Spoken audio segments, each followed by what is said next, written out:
খালিদ বিন ওয়ালিদ রাদিয়াল্লাহু স্ত্রীকে বললেন, প্রিয়তমা স্ত্রী, আমি বেশিক্ষণ বাঁচব বলে মনে হচ্ছে না। তুমি আমার সারাটা শরীর পরীক্ষা করে দেখো, এমন কোনো স্থান কি আমার শরীরে আছে যেখানে শত্রুর তরবারির আঘাত নেই? দীর্ঘক্ষণ পরীক্ষা করে স্ত্রী উত্তর দিলেন, না।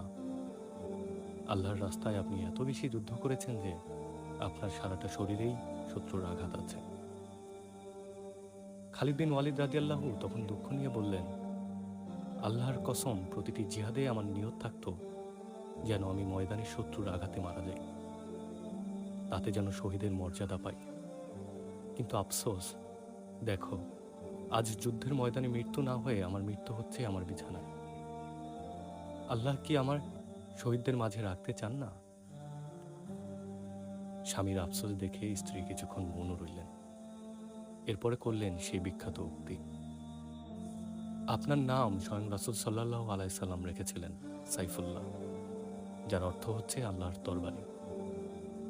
এমন কোন তরবারি কি দুনিয়াতে আছে যেটা আল্লাহর তরবারির মোকাবেলা করতে পারে? তাই তো ময়দানে আপনার মৃত্যু হয়নি, কারণ আল্লাহ তার তরবারি মাটিতে লুটিয়ে যেতে দেননি। সুবহানাল্লাহ।